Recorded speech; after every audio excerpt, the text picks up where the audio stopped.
মাত্র উঠলে ঘুম থেকে, আগে খাও, এরপর কথা বলবো। আমি এখনই বলবো।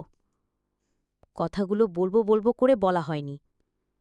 দেখ পূর্ণা, আপা অন্য পরিবেশে বড় হয়েছে, থেকেছে, তাই একটু অন্যরকম। তাই বলে মানুষটা তো খারাপ না। আপা একটু অন্যরকম, তাই বলে মানুষটা তো খারাপ না। আবার সত্যি একটা সংসার চায়, পরিবারের একজন সদস্য ভাবতে দোষ কোথায়? বাকি জীবনটা কাটাক না আমাদের সাথে, আমার কাজকর্মের একজন সঙ্গীও হল। বয়স তো হচ্ছে, একা সব সামলানো যায়। আপারও বয়স হচ্ছে, কিন্তু দুজনে মিলে তো কাজ করতে পারব। কয়দিন পর তোর বিয়ে হবে, প্রেম আর বিয়ে হবে, শ্বশুরবাড়ি চলে যাবি, তখন আমার একজন সঙ্গী থাকল। আর এমন নয় যে আপার মনে বিষ আছে। আপারও ভালো সঙ্গ দরকার, ভালো পরিবেশ, ভালো সংসার। আমি দেখেছি আপা কত সুখে আছে এখানে, প্রেমাপ্রান্তর জন্য জান দিয়ে দিতে প্রস্তুত। নিঃসন্তান বলেই হয়তো এমন। আপা কিন্তু এখন আমাদের ছাড়া অসহায়।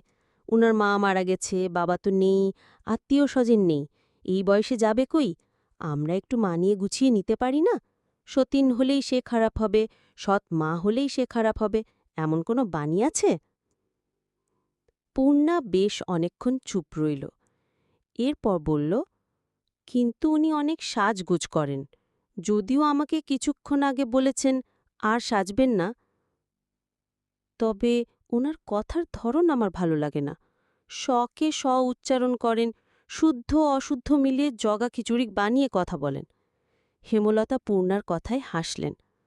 পূর্ণা ওড়নার আঁচল আঙ্গুলে পেঁচাতে পেঁচাতে এদিক ওদিক তাকাচ্ছে।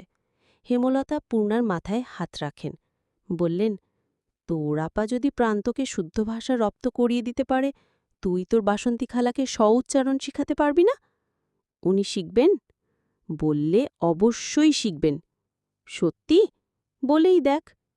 এখন যাব? যা, যা, যাচ্ছি।